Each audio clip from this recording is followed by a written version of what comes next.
नमस्कार दोस्तों, स्वागत है आपका एक्सएम की यूट्यूब चैनल में। मैं हूं आपका होस्ट कृणाल रंदानी और आज हम लोग बात करते हैं आईएसएम मैन्युफैक्चरिंग पीएमआई के बारे में। तो आज समझते हैं कि ये आईएसएम मैन्युफैक्चरिंग पीएमआई डेटा इतना इंपॉर्टेंट क्यों माना जाता है। इस डेटा को ट्रूली और अच्छे से हम लोग डाइसेक्ट करते हैं और समझते हैं कि ये डेटा कब कब आता है और क्यों इस डेटा का इकोनॉमी पर इतना इम्पैक्ट पड़ता है। तो यहाँ पर हम लोग देख रहे हैं कि आईएसएम मैन्युफैक्चरिंग पीएमआई जो अपकमिंग डेटा है वो आएगा 1 अक्टूबर को।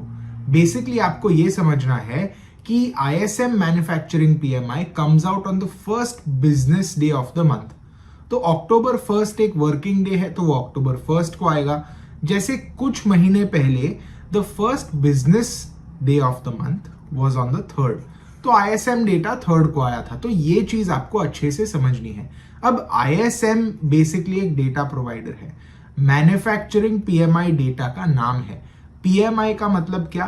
Purchase managers index. अब समझते हैं ये डेटा इतना इंपॉर्टेंट क्यों माना जाता है। बेसिकली हमें ये परचेजिंग और सप्लाई एग्जीक्यूटिव्स से मिलता है और ये डेटा जो है वो कहता है कि जो परचेज मैनेजर है उसके हिसाब से उसके प्रोडक्शन में और उसके बिजनेस में क्या क्या सिचुएशंस चल रही है। जैसे मैं आपको कहता हूं new orders, backlog of orders, new export orders, imports, production, supply delivery, inventory, customers inventories, आपको ये भी पता होना चाहिए, एम्प्लॉयमेंट एंड प्राइसेस।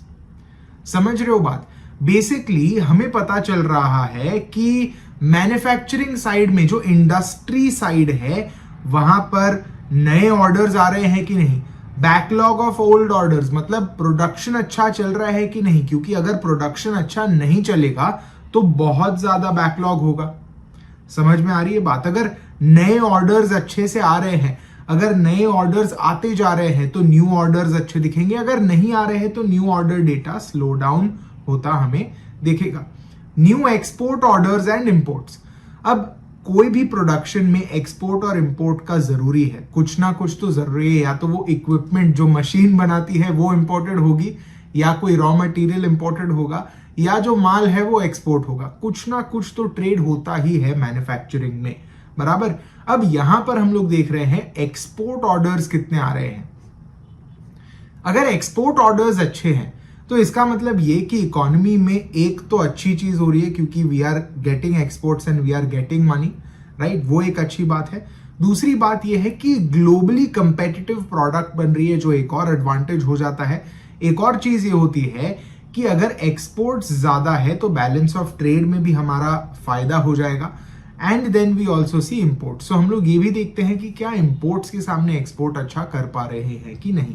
इसके साथ साथ एक्सपोर्ट और import of course global trade, और ग्लोबल ट्रेड में सप्लाई चेन का बहुत इंपॉर्टेंस होता है। जैसे आप लोगों को याद होगा कि कोविड के समय सप्लाई चेन डिसरप्शंस थे, जिस वजह से चाहे कोई और देश में माल पड़ा हो या ना पड़ा हो वेयर हाउस में, आपको यहां तक लाने में ही तकलीफ होगी due to supply chain problems. So इस वजह से अगर बहुत ज्यादा रिलायंस है सप्लाई चेन पर, जैसे एक्सपोर्ट ज्यादा है, इंपोर्ट ज्यादा है, तो इसका मतलब एक पॉसिबल थ्रेट हो सकता है। तो इस वजह से अगर मार्केट में कुछ ऐसा हो जाता है जिसकी वजह से सप्लाई चेन में प्रॉब्लम हुआ, तो हमें यहां पर एक आइडिया आना चाहिए।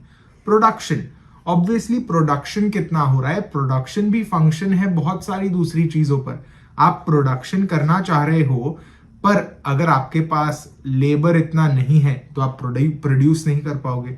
रॉ मटेरियल की शॉर्टेज है, प्रोड्यूस नहीं कर पाओगे, राइट। अगर एनर्जी प्राइसेस बहुत ज्यादा है, अगर एनर्जी प्राइसेस बहुत ज्यादा है तो आप प्रोडक्शन इतना नहीं चलाओगे। तो ये सारे भी बहुत इंपॉर्टेंट एस्पेक्ट्स हो जाते हैं।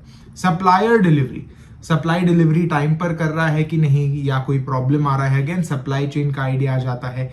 इन्वेंट्रीज, अगर आपके खुद के इन्वेंट्रीज ऊपर जा रहे हैं तो इसका मतलब क्या है, इसका मतलब सेल्स घट रहा है। अगर आप ऑन एन एवरेज 100 यूनिट बेच रहे हो और आपकी इन्वेंट्री मान लो 1000 की रहती है, पर अगर ये 100 से आपका सेल्स हो जाता है, मान लेते हैं जस्ट 10, सो यहाँ पर आपकी जो इन्वेंट्री है वो भी 90 से बढ़ने वाली है। तो अगर ऐसे 90 से इन्वेंट्री बढ़ते जाती है तो आप क्या कहोगे, अरे शायद सेल्स में प्रॉब्लम है। सो वो इन्वेंट्रीज भी हम मेजर करते हैं। उसके साथ कस्टमर की भी इन्वेंट्री देख रहे हैं। कस्टमर की अगर इन्वेंट्री अच्छी है तो वो हमसे खरीदने नहीं वाला, राइट? तो इस वजह से हमें ये भी देखना है कि कस्टमर की इन्वेंट्री क्या कह रही है। This is also very important data point.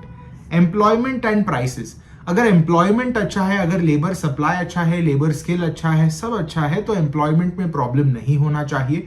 और ऑब्वियसली अगर एम्प्लॉयमेंट है अच्छा तो एक नेशन के लिए, एक देश के लिए, एक इकोनॉमी के लिए बहुत अच्छी बात होती है।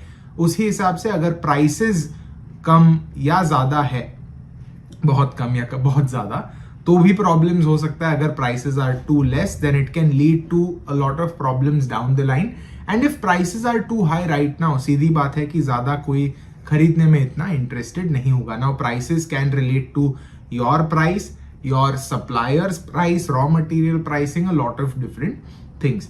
सो एसेंशियली ये सारा डेटा ले सकता है। और आप देख रहे हो कि कितना डेटा है यहाँ पर। ये सारा डेटा इकट्ठा कर कर मिलाकर ये क्या करता है, एक रीडिंग देता है 50 के ऊपर या 50 के नीचे। ठीक है, 50 एक आप मान सकते हो न्यूट्रलिटी का ग्राउंड है, कि अगर 50 है देन इट इज न्यूट्रल। 50 के अगर ऊपर है तो हम कहते हैं कि manufacturing economy is generally expanding, मतलब बुलिश है, ग्रो कर रही है मैन्युफैक्चरिंग इकोनॉमी। और वही अगर 50 के नीचे का नंबर आ जाता है then we say that the manufacturing economy is slowing down. So this is what ISM manufacturing tells us. यहां पर आप देख सकते हो द प्रीवियस डेटा इज 47.2 और the forecast right now is 48.3। मतलब अभी फिलहाल हम लोग थोड़े से कॉन्ट्रैक्शनरी फेज में चल रहे हैं। हाँ, the number is moving closure towards 50, मतलब कॉन्ट्रैक्शन घट रहा है, पर 50 के ऊपर नहीं पहुंचे। सो this is how you would understand ISM manufacturing PMI। इसके साथ ISM सर्विसेज PMI भी आता है, ISM composite PMI भी आता है। We will do a deep dive into those as well eventually. Thank you so much for watching. मैं आशा करता हूं कि आज के इस वीडियो में भी आपको कुछ अच्छा और नया जानने और सीखने मिला होगा। थैंक यू और सब्सक्राइब जरूर कीजिएगा।